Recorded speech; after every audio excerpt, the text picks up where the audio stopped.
Selamat pagi, Assalamualaikum warahmatullahi wabarakatuh. Yang pertama, jangan lupa untuk tetap bersyukur pada Allah Subhanahu wa Ta'ala, Tuhan Yang Maha Esa, yang telah memberikan kita kesehatan, keselamatan sampai dengan usia segini. Ada yang mungkin usia masuk SMP ya. Saya sendiri udah usia 32 tahun. Alhamdulillah masih diberikan kesehatan. Yang kedua, sholawat salam tetap kita aturkan pada Nabi besar Muhammad SAW yang telah memberikan kita contoh yang baik dalam aktivitas sehari-hari. Yang ketiga, kami mengucapkan terima kasih banyak kepada kepala sekolah, guru, tenaga pendidikan, dan keluarga besar SMP 5 Sidoarjo yang telah semangat dan antusias untuk tetap menyuarakan yang namanya sekolah bersinar. Apa itu sekolah bersinar? Sekolah bersinar adalah sekolah bersih narkoba. Terima kasih banyak kepada keluarga besar SMP 5 Sidoarjo. Yang nomor 4, kami ucapkan terima kasih banyak pada panitia OSIS SMP Negeri 5 Sidoarjo yang tetap semangat jadi contoh yang baik buat adik-adiknya agar tetap hidup sehat tanpa narkoba. Yang kelima, kami ucapkan selamat datang pada siswa-siswi baru SMP 5 Sidoarjo. Kami sebutnya itu aja, adik-adik Agus, ya kan? Apa itu Agus, ya kan? S-nya banyak banget itu. Agus itu adalah anak gaul SMP 5 Sidoarjo, semangat sehat tanpa narkoba itu. Jadi oke. Sebelum kita menginjak lebih jauh mengenai apa itu narkoba dan bahayanya seperti apa, mungkin tak kenal maka tak sayang. Di sini kami dari staf BNS Sidoarjo mewakili pimpinan kami AKBP Dr. Andes Tony Subianto yang kebetulan hari ini beliau lagi ada kegiatan lain di kantor. Nama kami adalah Yusuf Rizal, biar gampang ingatnya, biar gampang manggilnya ya kan. Lebih baik dipanggil Kak Ucup ya kan. Oke, Kak Ucup di sini akan sedikit memberikan informasi tentang bahaya narkoba dan bagaimana tetap berpola hidup sehat tanpa narkoba. Oke, langsung aja ya. Jadi di sini kebetulan kita lagi berada di kantor BNS Sidoarjo. Jadi di sini adik-adik mungkin bisa lihat di sini ada banyak sekali contoh-contoh narkoba yang sudah ada di kantor BNS Sidoarjo. Jadi apa itu narkoba ya kan? Narkoba adalah narkotika, psikotropika, dan bahan adiktif ya kan? Bahan adiktif. Ini bahan adiktif ya kan? Jadi itu singkatan dari narkoba itu ada 3 itu tadi, narkotika, psikotropika, dan bahan adiktif. Perlu diketahui bersama bahwasanya narkoba ini ya kan, mungkin adik-adik pasti, wah narkoba ini boleh apa enggak ya, halal apa haram ya kan, pasti masih bingung ya sejauh mana narkoba itu boleh apa tidak. Di sini BNN akan menyampaikan bahwasanya narkoba itu juga diperbolehkan, tapi dalam rangka pelayanan kesehatan dan pengembangan ilmu pengetahuan. Jadi kalau adik-adik nanti kedepannya ada yang cita-cita jadi dokter, jadi ahli farmasi, atau mungkin tenaga kesehatan lainnya, itu bisa mempelajari narkoba karena itu untuk pengembangan ilmu pengetahuan dan juga untuk pelayanan kesehatan itu diperbolehkan ya kan. Tapi juga ada narkoba itu mempunyai dampak yang buruk ketika itu disalahgunakan ya kan. Jadi jangan sampai adik-adik nanti karena belum waktunya itu menyalahgunakan narkoba itu. Perlu diketahui bersama bahwasanya narkoba ini memang sejak kita lahir sampai dengan kita nanti meninggal itu pasti ada kaitannya dengan narkoba.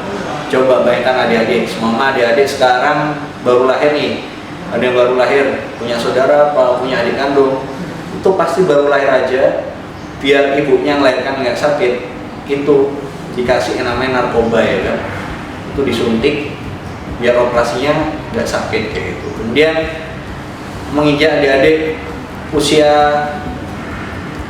2 tahun, 3 tahun, itu juga akan merasakan yang namanya narkoba.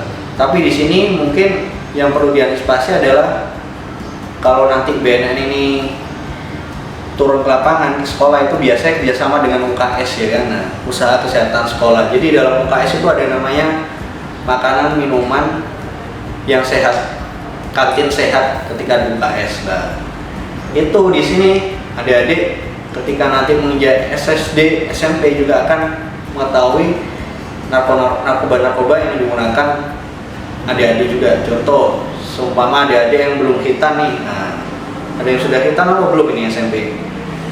Mungkin sebagian besar sudah ya. Kalau belum nanti bisa bisa panjang urusannya kalau SMP belum khitan. Karena apa? Biasanya kalau SD itu sudah khitan cuma pakai gunting ya kan. Tapi kalau SMP ini belum khitan, bisa nanti pakai itu gergaji nanti. Soalnya kelamaan nggak khitan ya kan. Oke, pas khitan juga sama, adik pasti disuntik. Itu suntiknya termasuk dari narkoba juga kayak gitu. Oke, kembali lagi ke UKS ya. Jadi gini, BNN punya data menarik mengenai penyalahgunaan narkoba di masa pandemi sekarang ini.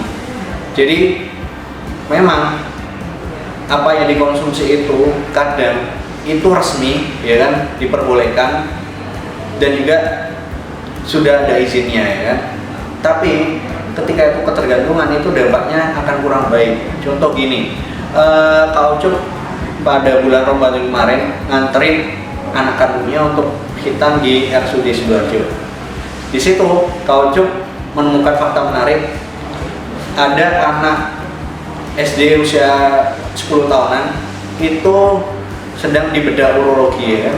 Urologi itu bagian ginjal. Kemudian saya tanya ibunya, "Bu, yogane ingin nopo, Bu?"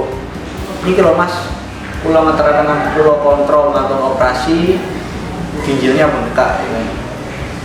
Umur segitu ginjalnya bengkak." Kemudian kami cek, kami ditunjukkan di sisi sininya itu ada bekas operasi ya kan, ada perbannya. Kemudian, "Bu, kayaknya kok Bu yogane kok apa operasi ginjal?" "Iya Mas, jadi operasi ginjal ini karena anak kami itu mohon maaf ya, nggak sebut merek, tapi coba nanti dibayangkan sendiri apa ini yang dimaksud ibu ini. Jadi, oke Mas, anak saya ini ketika di rumah itu sukanya minum minuman saset kayak itu.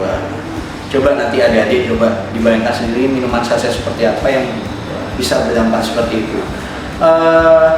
Kemudian data ini coba kita tanyakan langsung ke Dinas Kesehatan Sidoarjo. Ternyata juga sama, Kepala Dinas Kesehatan menyampaikan bahwasanya ketika beliau pernah jadi Wakil Direktur RSUD Sidoarjo menemukan fakta menarik bahwasanya yang cuci ginjal ya kan, cuci ginjal hemodialisis kalau salah ya bahasa dokternya itu, banyak juga yang antara usia 20 tahun 30 tahun ke bawah kayak itu banyak yang berusaha segitu kayak gitu. Jadi perlu diantisipasi juga dampak dari mungkin makanan minuman itu juga resmi diperbolehkan, tapi ketika itu ketergantungan dampaknya bisa seperti itu.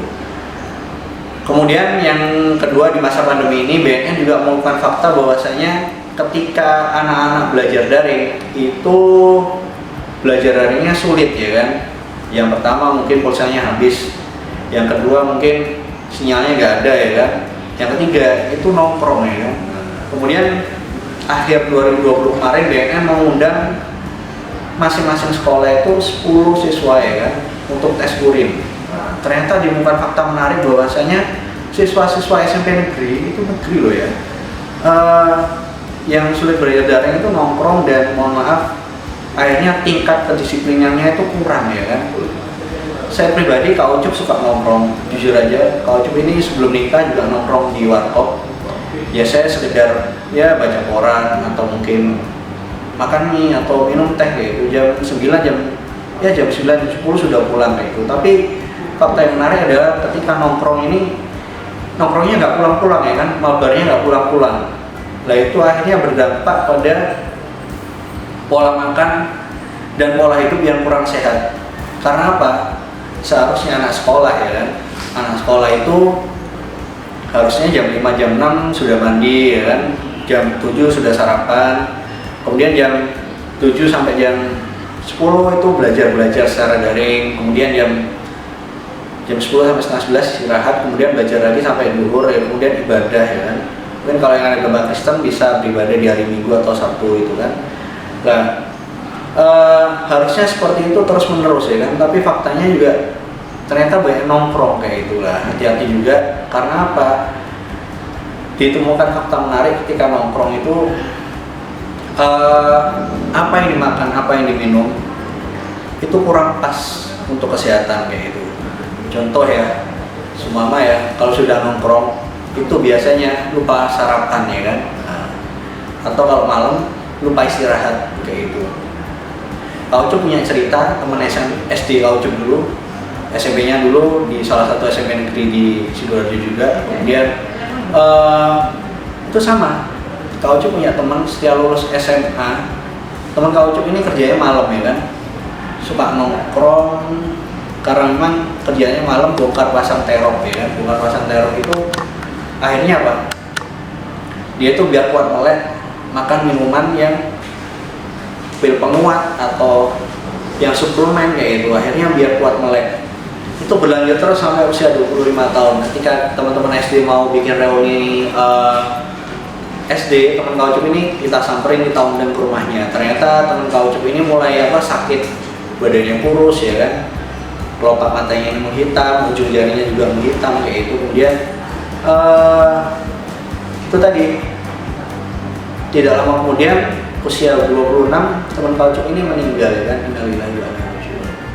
Mungkin itu sedikit fakta-fakta yang menarik yang bisa diantisipasi oleh keluarga besar SMP. Terima kasih saya ucapkan kepada seluruh peserta didik yang telah menyaksikan video ini. Sampai jumpa lagi di video selanjutnya. Saya akhiri, wabillahi taufiq wal hidayah. Wassalamualaikum warahmatullahi wabarakatuh.